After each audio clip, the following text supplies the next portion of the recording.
What's up, guys? Today we're at my home shop. Just want to kind of show you what we got going on here. Dude, what the heck?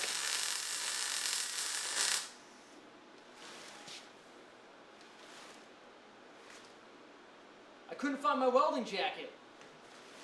And this has a built-in fan.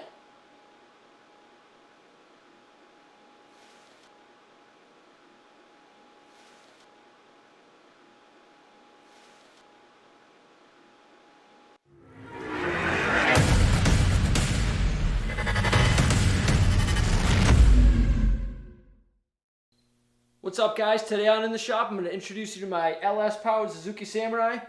Show you what I got done so far, and I'm definitely open to suggestions on this one. If there's anything you guys think you want to see done, drop it in the comments below.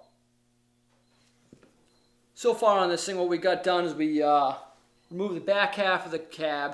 It was pretty rotted out. Get that out of the way. Started on the exo-cage and started cutting the floor out. Unfortunately, almost the entire floor is going to have to come out to make this thing work. The tranny we picked is a SM465. It's pretty big. And the transfer case we're using is a divorced NP205.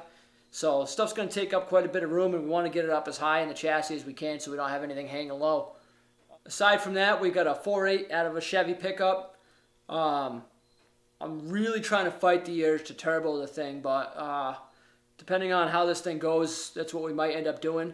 Right now, we've got a set of 1 tons for it.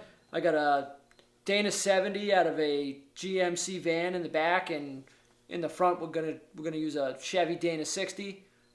That may change too. I don't know. It all depends on what we come across. You guys have any suggestions on what you'd like to see under this thing for axles? Let me know. But just keep in mind, if this thing gets turboed, it's gonna be making some power. So we're gonna need something big. I've been using the affordable bender for most of this build. I like the thing. It's definitely not as easy to use as some of the other ones out there, but it's cheap. It gets the job done.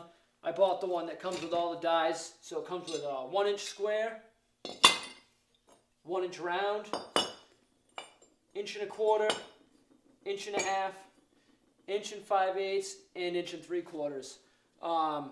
The only complaint that I have with this thing is the bolts that hold this little tab on tend to bend.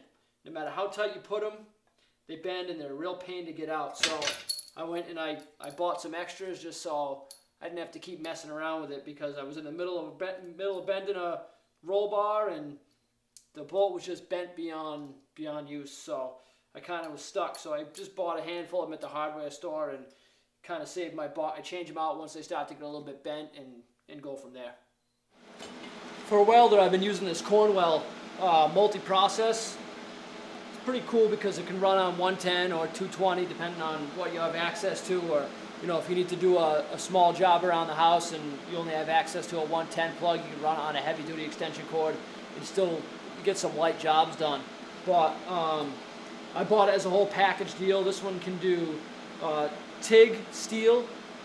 It comes with an aluminum spool gun, MIG weld, and stick weld, and then it also came with a pretty nice plasma cutter.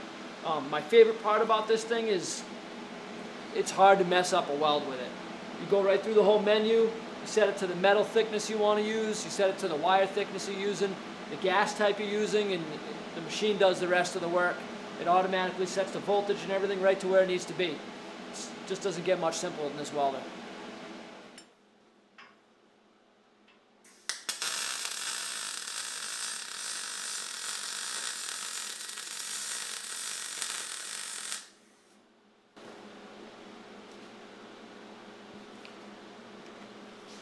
I definitely want this to be a fan-based project, so if there's anything you guys want to see, just drop a comment below. I mean, I'm open to suggestions. I still haven't picked out suspension.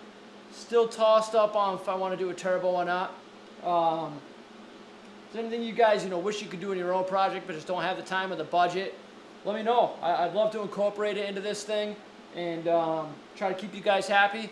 So if you like what you see, subscribe, and hopefully we'll make some more progress on this build shortly. Thanks for watching In the Shop.